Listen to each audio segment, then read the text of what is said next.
Very fancy title. I get a lot of mails and questions and pictures and development of instruments, what people are doing at home, disparate musicians, dreams and like this. And for those who just want actually to have a better instrument, they probably come to my channel, which is very good. And so you realize how big is the whole issue about the instrument, how the sound is created and what it makes to become a great sounding instrument. Now, this video today, I just wanted to make a small summary telling you what you actually can change. Regarding the fact that people want to change their sound and they come to my channel, I think I give a lot of great advice for people to increase the sound of the instrument.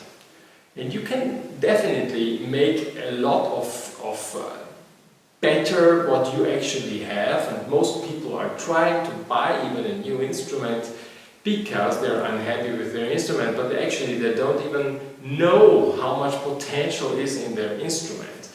So if you follow all my videos, all the advice, dedicate time, have maybe a musician, a violin maker next to you who's willing to afford time, and you're willing to pay for this time, to adjust it until you are happy, you can do a lot of increasing of your sound. But some people write things about or write me mails and questions, and I have the impression they try to buy something in a certain category of instrument, and then they think that because they dedicate a lot of time putting all my great advice into practice on the instrument will become a, let's say, Stradivari or whatever, okay?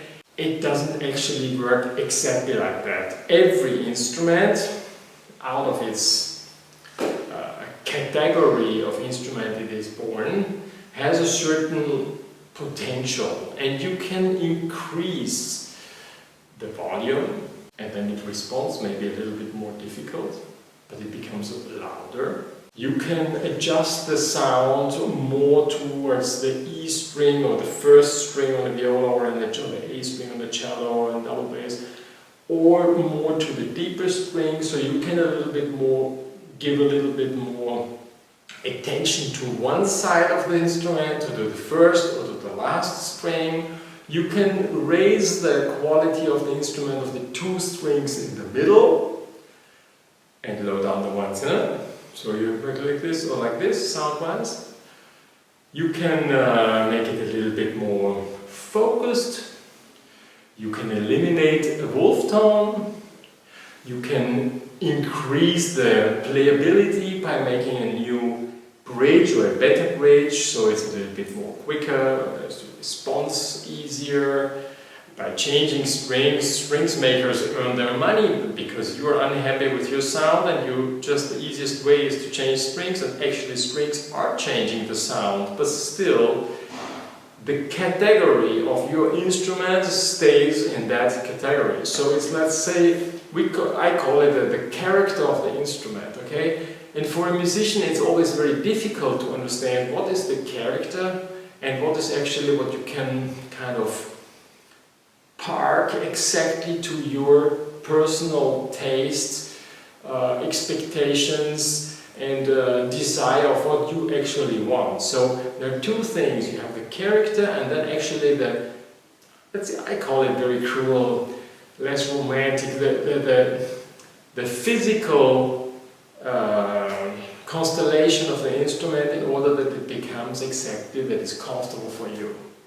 And this is important for you, okay? So at a certain point, I don't say now you have to change your instrument.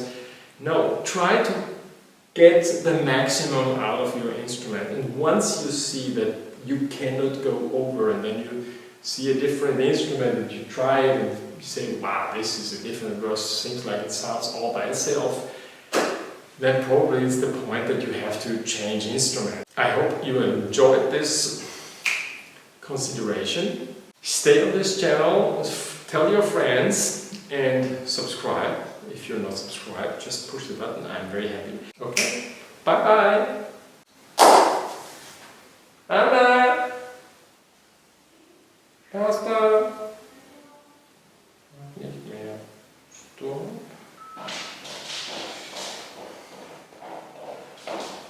Keine Ahnung, wie lang das war.